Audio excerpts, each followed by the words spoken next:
Welcome to The Last Generation, the podcast where lived experience meets lasting change.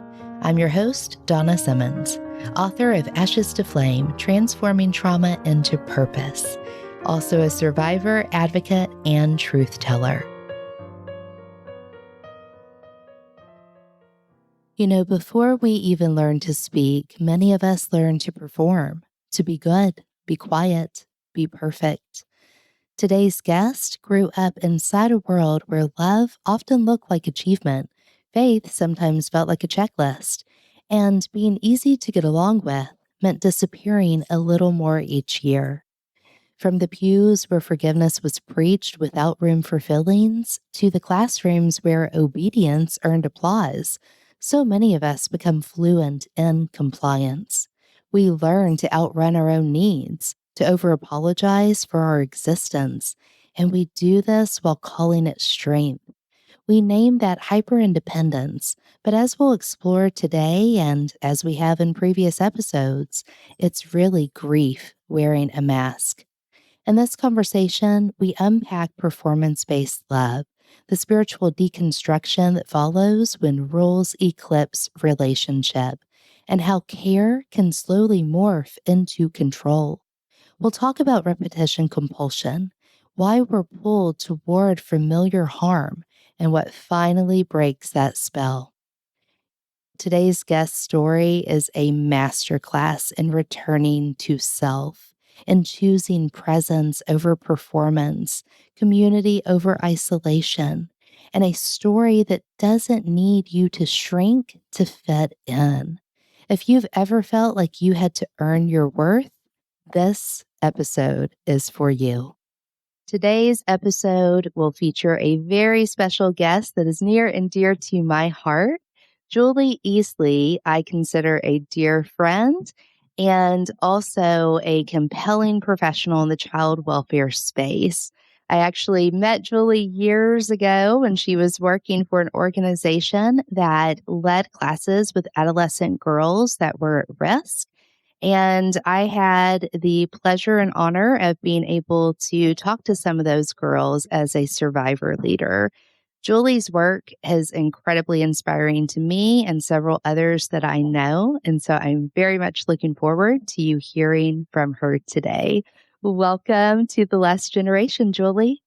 Oh, thank you, Donna. I'm so blessed and honored that you offered this experience to me today. And I'm so excited to be able to not only share my story, but also how it interjects into your story and how many common themes that we have together. So thank you for having me. Oh, absolutely. It is truly an honor. I am so excited to be able to hear from you, and I'm really looking forward to hearing the feedback from our listeners as well, because you have such a compelling story, and it is truly an honor for us to be able to hear from you about it. So before we get into the details of your personal life, could you give us just an overview of what drove you to join the child welfare space in the first place? Goodness, yes. So I always say I was born a social worker, like born kind of into a social worker family. So I grew up in an idyllic little hometown of Grand Marais, Minnesota, and it was with a family system that my grandparents were immigrants from Sweden. And when my grandfather came here, he was welcomed into the Salvation Army. And at the Salvation Army, as you know, they do a lot of social justice pieces and have all kinds of social ministries. And so growing up, my family was very involved in those practices. And I witnessed my grandparents being a missionary and doing mission work in Haiti and all over the world. And I was just mesmerized by that. But more than their works and their acts, what I was most mesmerized is they practiced what they preached, and the way they loved us and loved other people was just really amazing. And so my grandfather was a huge storyteller, and he really drew people in with his stories as well as with his big heart. And so I was really born into social work. So I spent my childhood the middle of three girls. And I was definitely a feeler amongst thinkers. So when I think of my childhood, my parents themselves were very much people that liked perfection maybe over your feelings behind it. And I was somebody kind of lost in the middle of these three girls, just learning how to be the peacemaker and the adapter and kind of the big heart person. And that really drew me to others. So I really, really loved watching my grandfather and my grandfather's practice. And I always knew one day I was sitting in church and I watched a video about these little kiddos from Africa. And I remember thinking, one day I'm going to be sitting there with those kiddos. And I didn't know what that exactly meant, but that is definitely the beginning of my stories of how I ended up in the human trafficking space. And of course, my journey was much longer than that. Absolutely. There's so much about what you've already shared that really hits certain points that we really drive home on the last generation. And, for one thing, I know you mentioned with your sisters, I've heard it said before that there is such a vast difference in what siblings experience from their parents a lot of times, and how, especially when you have age gaps in between your siblings and yourself, each individual has a different experience of their parents. Their parents are different people. And so, like I can share with my sister, there's a 10-year age gap between us. And so the mom that she had raising her, whereas, yes, there were some similarities in personality types in the way that she handled things, was vastly different than what I had the experience of. So, I think that that's something definitely worth kind of leaning into, and how that drives complexity within those sibling relationships as well. And then the other part that I find fascinating, when you talk about your grandparents being missionaries and how at a very young age you had this vision of yourself sitting there with the children, working with the children. That is soul work, right? Like that to me is having this awareness of what you came to this planet to do, to achieve, to bring the gifts of your soul to the world to help contribute to the world's healing. And that's very similar to a lot of things that I experienced early on as well, being able to see the purpose behind the chaos. So, I just wanted to throw that out and share that and see if you had any additional thoughts along those lines. Yes, I definitely think that each person in a family system receives a different set of parents, right? Whether you were the firstborn and your parents were new and they got the new parents just trying to navigate the system.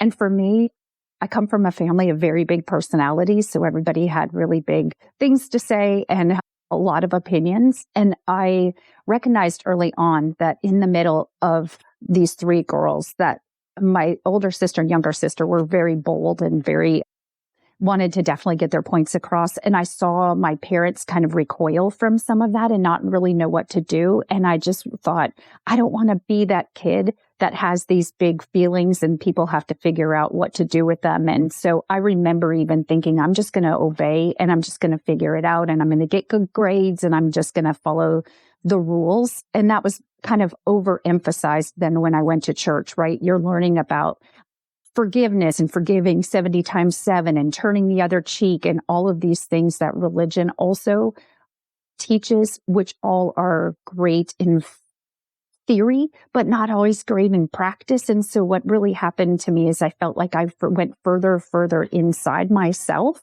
and really wanted to be on the outside for other people, somebody that was adaptable, somebody that was easy to get along with, somebody that didn't rock the boat so that everybody kind of could live in this peace and harmony.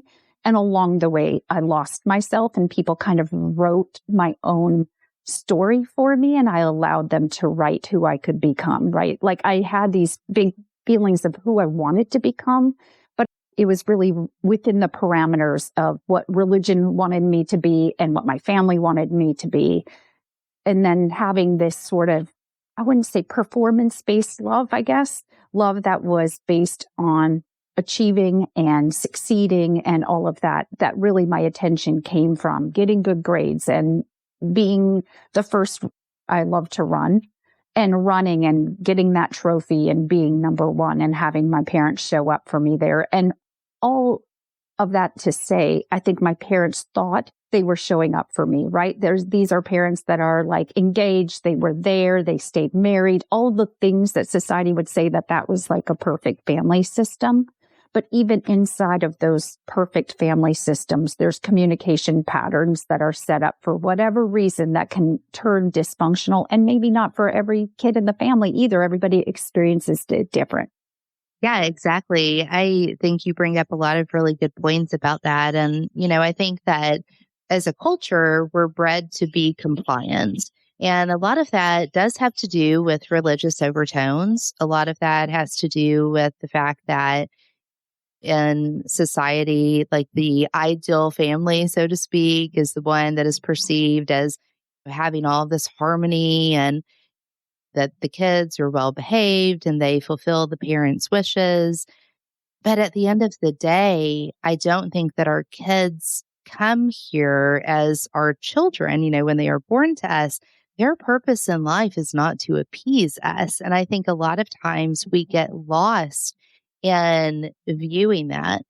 And I think that, a lot of times we focus on the success of our kids as equating to our success as parents instead of really being able to look at the individual for who they are and what their true needs are and really dive into meeting those needs, meeting our kids where they are. And yes, of course, providing the appropriate guidance and, safe boundaries and structure and all that. But a lot of times, I think as parents, we can tend, especially if we have our own traumatic histories, we can tend to look at our kids as a source of emotional edification or a source of affirmation of what we're getting right.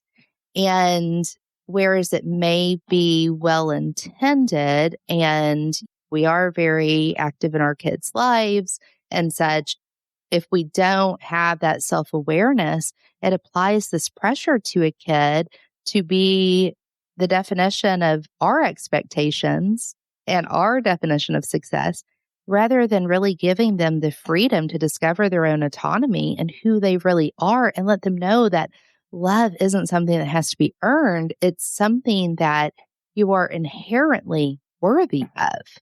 Yes. Oh, gosh, that really hits home when you talk about that. And I look at it through my mom's lens too. So I'm always trying to figure out, like, where was she at? And as a daughter of somebody that was a pastor and an immigrant family and all of these things, she probably felt as if all eyes were on her at church, right? All eyes are on their family system. People are probably looking at them. And she probably took that same feeling and put it into our family system as well once she had her own children. This idea that no matter what happens at home, when you go out in the world, we're going to dust ourselves off. We're going to put on our pretty dress and we're going to show up as if everything is perfect. And trying to live to that perfection, really what I found is I just lost my own self. I lost my own voice. I lost who I was meant to become. And really, it got muddied up in a performance-based love and a performance-based really searching for affirmations and searching for that feeling of not feeling whole within myself. And so really the cost of that for myself, what happened for me through childhood is as I'm turning that 18 years old now, right? I was definitely an adventurous soul. I went off to Germany. I wanted to see the world and see people. I'm very fascinated by how people live, how people get to the spaces they are at in their stories. But I really had a difficult time setting boundaries. I definitely was over apologizing all of the time. I struggled with having a sense of self and a sense of space. You said being worthy. I didn't feel that worthiness inside. I just felt like I needed to please people, forgive people, and then this hyper independence. And I know that you talked about hyper independence a lot on one of your last podcasts, and it really hit home to me. And one of the things you said is really hyper independence is grief wearing a mask. And I thought, oh, grief wearing a mask. Like it almost tears me up, right? I felt as if somehow I wasn't worthy of having space in the world. And because of that, and no one was showing up for me, that I had to show up for myself in this very independent way. And I had a lot of pride in this independence. But being hyper independent meant that the type of trust, the type of connectivity to people, the authenticity piece of me was just really not showing up. I was showing up as this outer shell of myself and who I thought other people wanted me to be at that time. Yeah.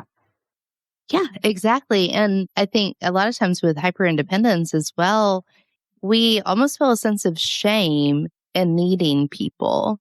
And there's this fear of rejection that comes up because, especially if we are receiving love within our family unit on a performance based ideology, I really like the fact that you use that term performance based because I do think a lot of times parents kind of fall into that trap. And I don't think that that's necessarily because love isn't there for their child, for their family members in general. I just think that we get caught up so much in our own egos that we let that drive the show instead of being able to recognize those wounds within ourselves and know that it's okay to not be perfect ourselves, right? And therefore, it's okay for our kids to not be perfect. If we are raising our kids in such a way, or even holding ourselves to these certain expectations of not to need anyone, we move away from that collective culture. And when we think about it in terms of spirituality and religion as well, the tenets of so many different forms of spirituality talk about the community, being loving to our community and loving your neighbor and being of service. But what we're taught when we're taught to suppress ourselves and to just fit into a box of what is expected of us, we don't have the ability to do that because we don't feel that we have a level of trust in relationships to be able to be of service in a way that's truly meaningful because we can't receive that service in return, right? We're taught that needing that in return is weak or makes us look like we don't have our stuff together instead of realizing that communities that are truly healthy, there are reciprocated efforts of support. Yep. Well, and I remember when you just said that, in service to others, like we sang a little song in my childhood in one of our little plays at church. It just reminded me. And it said, learn to be a servant to all, or servant to all people, right? And I remember thinking, yes, that's what I'm supposed to be, as a servant to all people. And although that's lovely, if there's no room for my own feelings, if there was no room for me to be worthy, you're really being a servant to all with an empty tank. You don't have what you need to give to other people, and you aren't showing up as your true self. And showing up as your true self is what heals other people, is that authenticity of your realness. And I think that I was really just broken. When I left home, I remember just feeling lonely and isolated and broken. And I showed up at college, at Asbury College in Lexington. And it was a school that my mother went to. So still just this people pleasing, like my mom went to Asbury. I wanted to go to Asbury. I really emulated her and thought, oh gosh, this must be a really cool place and maybe we'll have a cool adventure. And what I found at Asbury, and if you've gone to Asbury, this is no shame to you. This is just my experience of Asbury College. Was I showed up and my friends and a lot of the people I encountered were the sickest people I ever had encountered up until that point. And here, this was my first big awakening about religion and who God is and what we were being taught. Is I thought, how, if God's love is so expansive and he knew us before we were born and said we were wonderfully made and all of these things that I learned growing up, am I around all of these people that should be feeling immersed in his love, yet everybody was sick. Everybody had eating disorders and They had suicidal ideations and all of these things that were happening. And I looked around and I thought, how in the world is this possible if what we were taught, people were actually practicing? Like, now, one of the things, and we'll talk about this later in the episode about what I believe about religion, about God, is that He created us, and it's not about asking Him in. He's already inside of us, this powerful spirit waiting to show you the love and the expansive love that He has for each and every one of us. But unfortunately, what I encountered is a bunch of seeking people trying to find love, affirmation, acceptance externally. It led me to really have doubt about what I had learned and really where to go from there with religion. Goodness, yes.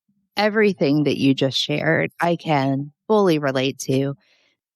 One of the things that really helped me on my spiritual path and identifying what was really right for me that doesn't fit into a box that a lot of people consider to be the more compliant path to follow is that, just as Jesus said, the kingdom of heaven lies within us, right? And to me, the way that I have experienced that is that the divine is not separate from us. It's not this external source.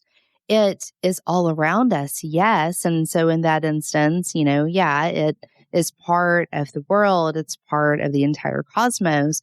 But we are a mere facet of that. We are our own expression of divinity.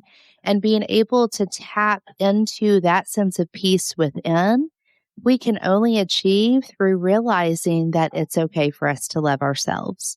And it's okay for us to begin nurturing ourselves just as we would want to nurture our children. And honestly, it was having Willow for me that really made me start realizing that. Being able to care for this beautiful baby that came to this earth with her own path in life to be able to discover who she is and what contributions she's going to bring to the world. Being able to nurture her and the way that I felt this natural inclination towards that made me realize that I was also worthy of that. And I didn't receive any of it because my parents had their own limitations, their own challenges, their own abusive patterns that they weren't able to escape. But a lot of times, and I think, in some ways, certain religions reinforce this, we translate those bad things as something being wrong with us. And so we internalize the sense of self-hatred. And that very much leads to the striving for acceptance and approval by other people, which is why people show up with eating disorders or why they experience suicidal ideation or why they walk into a room and they have such social anxiety that overcomes them because they lose their words. They don't know what to say. They don't walk in thinking that they're going to be accepted because they were never taught it's okay to really be who they are. Yeah, which is so powerful. I remember, I would say shame is probably what I brought most into my adulthood. That was the hardest to get over and things that I still struggle to work through. The other thing that really started breaking me down at that point, which looking back, everything that's ever broken me down has turned into being the biggest blessing. And so when I say a blessing, it just refined my spirit. It refined my soul. It allowed me to love people in a deeper way. So as hard as it was to go through it, I'm so thankful that I've gone through some of these things. And one of the things, even coming out of childhood, and I talked about performance-based love, like I was always second in my class. That was something I was really proud of. I was always trying to be number one, and I could never be. But when I went away to Germany, my senior year of high school, the registrar forgot to add my name to the list of kids that were graduating. So not only did I come back to not being number two in my class, but I didn't get any scholarship for money for college. I lost out on every bit of my educational things that I earned. and I didn't get. And it was one of those big life moments of like trying to figure out where you find your worth, whether it's in performance or whether it is in yourself for just being proud that you were number two and you achieved that on your own. Or did I need that recognition and scholarship money, things like that? The other piece that I didn't really weave into my story, but it is a huge part of my childhood and part of my past, was I did have a medical condition, and I do have a medical condition that really started at childhood.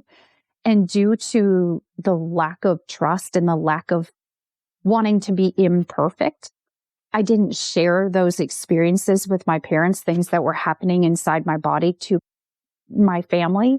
And so that there were things that have happened that I now have one kidney and had to have kidney and bladder surgery, and things that I kept to myself that really should be shared. So it's so interesting at how that trust and the shame really affects every aspect of your life.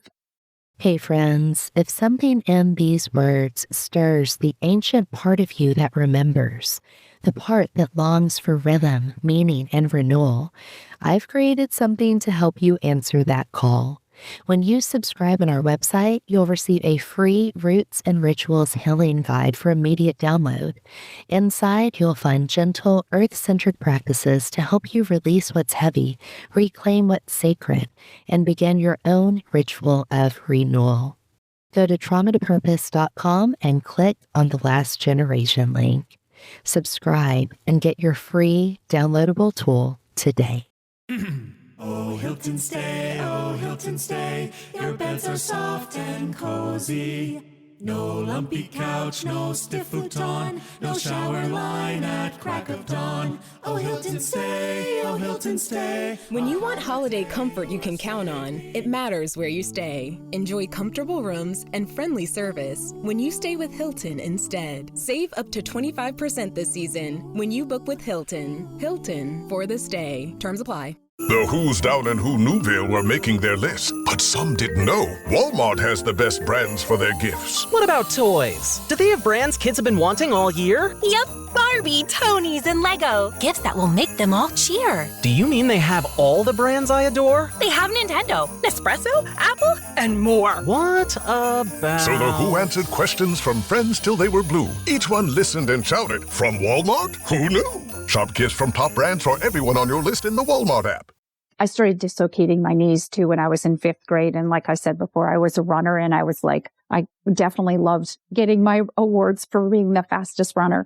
But starting at 16, I started having knee surgeries. And by the time I left high school, I could no longer run. So all of that also at that very same time. So this was really like when going off to college and going off to Asbury as somebody that kind of have lost all of those things I relied upon as how I get my feedback, my love, my attention, and then going into this very strict Christian religious place that everybody was broken really just set me up for my next piece of my story that really took me down to a space that I just never dreamed that I would end up. Yeah.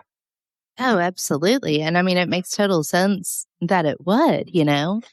One thing that you just shared that I want to go back to briefly is where you talk about so many of those tough challenges that you went through being the biggest blessings in disguise in a way. And, you know, the example that you gave about, you know, how the registrar forgot to add your name and you didn't have the scholarships. I think what you said about it is so beautiful. Like, it was a moment for you where you had to decide, is it enough that you know who you are, you know what your achievements are, or does that need to be reinforced externally, right? For you to really be able to feel that sense of pride around it. And that is something that a lot of people struggle with. But I just want to acknowledge that the reason that the challenges in your life have been able to be the biggest blessings in disguise is because you have a receptivity to that. You have the ability to, you know, going back to the term that I used earlier, see the purpose behind the chaos, right? Because we have choices with the hand that we're dealt. And that is that we can just lean into the negativity of it and continue that cycle, or we can lean into the authenticity of it and lean into the healing. And when we lean into the healing, that is when so many doors start opening and our true purpose and the purpose of that experience gets laid out before us if we're willing to really see it and not run from it. Oh, goodness. That's so true. And it's definitely a lifetime journey of those experiences that continue to shape and refine and bring you into the person that you can be. I always say, if I hadn't gone through any of these experiences, how effective would I be? How would I have been able to connect to people from all walks of life, like histories? Because I think the original question as to how we even got to this space before is like, what led me to be working in this field, right? What led me to be working with victims of human trafficking? I myself have not been trafficked, but I definitely have experienced pain. I've definitely experienced abuse. I've definitely experienced some of those. And so I understand that souls connect through story and through shared history and things like that. And I myself not only was born into a social work, but I don't think I ever would have been able to be the social worker I am today with also not experiencing my own life journey and having my own hurts to be able to relate to these kiddos in such a way. I just never want a little one to sit alone and be broken alone and have no one show up for them. And so through my, shared experience, and I understand a lot of these teenagers, you've worked with teens that have also been exposed to abuse and neglect. And often they're the forgotten population and no one shows up for them. And they're hard because their behavior is showing the trauma that they have deep inside. And those behaviors can be something that most people run away from because they can be so extreme. And so I just want to be somebody that walks into that and shows up in that and is not afraid to be in that space with somebody, because I don't want them to be in isolation and to be alone. And also understand that the same God that lives and resides inside of me resides and lives inside of them. Yeah. And they're worthy of that love. And it's really hard to see that when life gets so chaotic. And it's not something to achieve to get there. You don't have to perform. You don't have to stop and have better behavior. All of those things to get to that space, it just is. And so if you can accept that it is, and that love from that unconditional energy or space, it really can be transformative and healing. And I don't think that can happen outside the context of relationships. I completely agree. And my goodness, so much of what you just shared really hits home for me as well, because, I was one of those, what was labeled as a troubled teen, right? And our listeners know, and as well, when I was 14, I was sent to a behavioral health facility because I was acting out. And one of the things that I learned from that in my own healing journey, and also in working with teenagers, in recent years and even now, and parenting a teenager, right, is the fact that the behaviors don't change by focusing on the behaviors. The behaviors change once you start mirroring love to the child. And I think that can be said in a lot of our relationships. If you see someone is acting out, if they are self-harming, if they have an attitude and they're just negative all the time, punishing them for that is going to achieve the exact opposite of what we claim we want to do. We have to begin showing kids that they are worthy of love. They're worthy of our love. They are worthy of self-love. And once you can start instilling that peace, that changes the behavior in a very natural way, because then there's not the need to be so reactive. And during times when there may be an inclination to be reactive, it's a shorter turnaround to being able to come back from it and saying, you know what, I just had a moment. I let my temper get the best of me. I'm sorry for that. This is what I was able to reflect on. But we can't get to that point if we teach to feel shame over having these very human expressions. and these very human experiences. When we teach our kids and when we learn as children that there's something wrong with us because our needs are somehow causing harm or stress or what have you to other people, we internalize that as being a deficit within ourselves. And we spend our lives looking to other people to fill that deficit instead of realizing that soul connection, that connection to God, that connection to true unconditional love is within each of us. And we're worthy of accepting it. Yes. And it's so hard to see it when you have never had anyone show up like that. And so the one thing I will say that I've been so lucky about, I understand relationships and community are everything. And the one thing that I would say has been my constant in my study throughout my whole life has been that I have been wrapped with most beautiful friends one could ever ask for. And I have been in communities of support. And I really do think that those kiddos that we're talking about that are sitting in those facilities are struggling, right? Some of what they lack is that community and friends and consistent support and love from people all around. And it really is what can help them to really begin healing. But it's hard to find a God, or it's hard to find purpose if it's never been shown to you from anyone in your life. So we're asking these kiddos who have these behaviors that are sitting isolated and alone in some of these experiences to be able to fathom having a support system, a community, a bunch of friends and people in their world that they've never had before. And so it seems really unattainable and unreachable.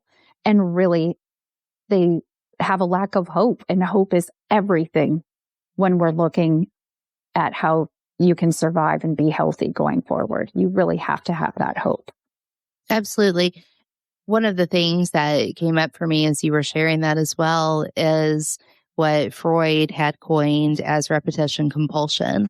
So when we have these experiences relationally as children or adolescents with caregivers who may neglect our needs or may be extremely critical of us and, have these ridiculously high expectations of how we're going to appease them, right? We can get into this behavioral pattern of unconsciously trying to rewrite that script. And so we find ourselves drawn to relationships later on in life that kind of mimic those dynamics. It may not be the exact same, but there's some similarity in what we find. And I know for me, that was expressed through growing up with a mother that was extremely neglectful and abusive, and that would constantly compare me to other people. And, was just really hypercritical. And so I went from relationship to relationship with people that had no emotional availability for me. And I would stay in these relationships thinking I could make them change. Like that was the ultimate conquest, right? Like if I can change them, then I am proving my worth to myself. And it wasn't until I became familiar with that term, repetition compulsion, and realized that it is this unconscious motivation to rewrite those old scripts that I realized the connection between what we hear so much, and again, what I've experienced as a domestic violence survivor as well, of being in these relationships time after time after time. Like society asks, well, why do you just keep going from one abusive relationship to the next? Well, it's because our subconscious mind is literally trying to seek resolution over a situation that happened years ago when we were younger. And it's not something that we have control over until we gain awareness of that. Oh my goodness, that is so true. And part of my childhood that I didn't say, but it pertains here, and then I'll go into how I had some of that same experience for sure, is that my older sister was definitely responding to the same environment in which I also was living. And I was more of a perfectionist. I was going to get good grades. I was more of a performer and obedient.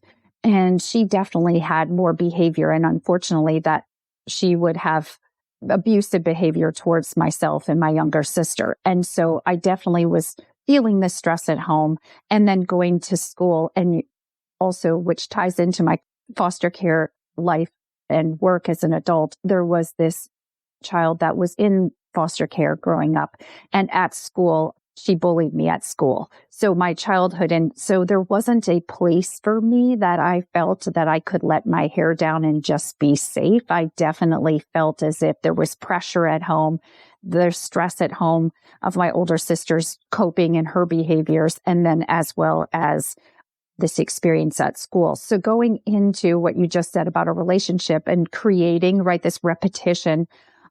Yes. So I was in Knoxville and I was waiting tables, and there was this guy that I was just like, gosh, he is so mesmerizing to me. And there was just something about him that I just kept drawing me back to. And it was really my younger self craving these things, such as he was so charming, he was attentive, he was noticing everything about me, he was extremely protective of me, and he was so intriguing. And I really struggled in college. What I didn't say at Asbury is I really struggled just to even show up and take space. And one of the things I went to therapy for there was to even be able to call places and say things to people such as, can I order a pizza? Like it was that I would apologize for calling the Domino's to order a pizza and really have to practice ordering and practice saying it's okay that they're giving me a pizza, like that's their job. But I just could not, when you talk about asking for help and that hyper independence, I couldn't even ask for a pizza from a store that's supposed to provide pizza. But that all wrapped into, he totally started answering for me and taking care of me in those spaces where I didn't necessarily feel so confident in. And so what really showed up front was this person that I was searching for that kind of met what I thought was this perfect combination for myself at that time, like a knight in shining armor kind of experience. Like that's when I probably believed love was more Disney than it actually is. And so unfortunately, and fortunately, I guess in this situation, I got pregnant before I was married. Him and I bonded together through that experience because, of course, as you know, just dumped more shame on top of my religious upbringing and my feeling of this is so sinful, and the way people wrapped around me or didn't wrap around me during that time. And I would say that it was just one layer of religion, an added layer of shame. And to wear your sin is very different than to sin and in a different way. When you're pregnant, you have 9 months. If you're part of a religious organization and people know you're pregnant and you show you're pregnant, and it is a constant reminder to people that you are sin, like you are someone that has done this thing. And it really became part of my identity of like, here I've tried to be perfect and be obedient and whatever. And it was this first expression of not only are you sinful, but it was an ongoing sin that I just could not get away from. So it was just that next added experience, but it actually made me bond to him in a different way because the support system that I thought I had through the church and community, of course, supported me, but supported me with prayer, supported me with, they might do something for me positive, but it was also with a backhanded, you should still, like, we need to forgive ourselves for what we've done and all of these things. But inside myself, I was so excited to have this baby. I was having this cognitive dissonance of God's going to love me. God's going to love this baby, even if the outside people don't see that of myself. So it was also just that next step of breaking free and deconstructing these religious viewpoints that I held onto. But it also pushed me even further into this bonding with this person that I thought was somebody that in the end, and as we'll talk through, was not who I thought he was. Yeah, you were looking for someone to take care of you, and, someone to affirm that you were worthy of being taken care of as well. I can completely relate to that. I mean, when I was 14, that's one of the reasons that it was so easy for me to be groomed and manipulated by a 29-year-old who was in a position of authority over me because I was desperate to be loved. I was desperate to feel like someone was going to take care of me. One of the things that he did to me at the time just stood out was, I've always had to wear glasses, right? I got my first pair of glasses when I was 5 years old. And I was 15 and had had the same pair of glasses for like 10 years.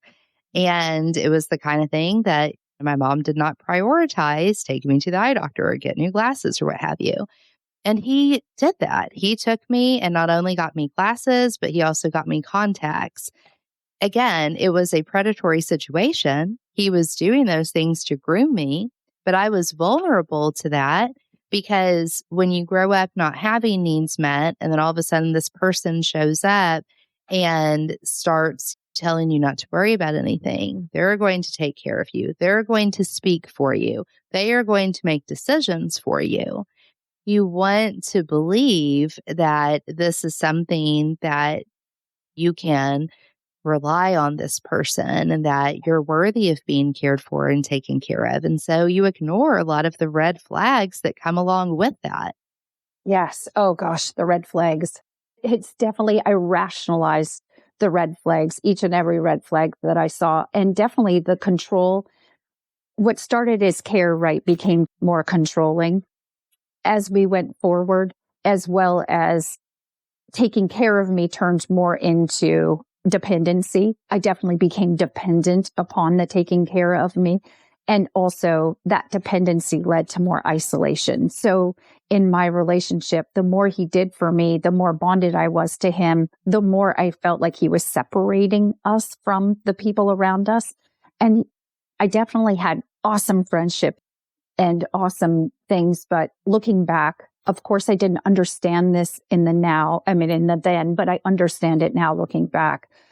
We moved all over the country every 2 to 3 years. So he would always get a new job or a promotion, and it sounded great from the outside. And I would pack up all of our belongings and our kids, and we would move to different cities. But what I understand now, which is underneath it all, is what he saw happening is I was connecting to the community, connecting to friendships, connecting to people that were starting to pull me away from the dependency on him. And so I have a lot of grief and loss of all of those friendships along the way, of all of those times that we were in a city and I started really adapting to that city. And then we would be moving for a new job, for better money, for a better life. And he definitely sold me on that. And I definitely was a willing participant in moving. But what I didn't understand about what was happening is really this detachment of being able to rely on other people and really the dependency of relying on him first. And we went through some dark times in different spaces. And most of my experiences with him, I never really understood what was really happening. I was living with him on this plane that was sort of up here. And every once in a while, there was like a red flag, something would happen, whether it was, I will definitely say that he definitely had an affair that I found out about, and we had to work that out. There were definitely some abuse along the way and things like that. But what I found out after my relationship, and we can talk about that too along the way, is like after I left was actually a much more, like a much bigger story. That was what is really going on here than I even understood, as I was kept kind of in this baseline. I don't even know how to explain it. It was almost like I was kept dependent, kept in the not in the know, kept in these places. And it's hard to determine at what point did I not want to know and what part was hidden from me. Wow, Julie, I think so many listeners are going to feel that in their bones, that slow slide from care into control, from connection into isolation. It's so powerful the way you put it, because on the surface, it looks like love, right? Someone's taking care of you. They're making the decisions, saying they just want what's best. But underneath, it's really about dependency and disconnection. And I love what you said about not even realizing at the time what was really happening, because that's exactly how grooming and manipulation work. They blur the lines between what feels safe and what is safe. So, to everyone listening, if you have ever found yourself rationalizing those red flags or doubting your own reality, this conversation is for you. You are not alone, and there's nothing wrong with the part of you that wanted to believe love could feel like safety. We're going to continue this conversation in our next episode with Julie, diving deeper into how to recognize toxic patterns in relationships and what it really means to come home to yourself after years of losing your voice. Thank you so much, Julie, for sharing your heart so openly. And to everyone tuning in, stay with us because what's coming next might just be the truth you've been needing to hear. This is The Last Generation, transforming trauma into purpose. And we'll see you next time. You've been listening to The Last Generation, transforming trauma into purpose. For more resources, visit traumatopurpose.com.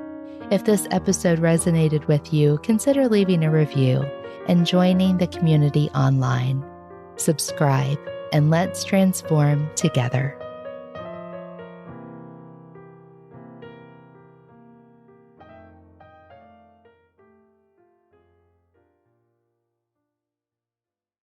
This podcast is part of the Sound Advice FM network.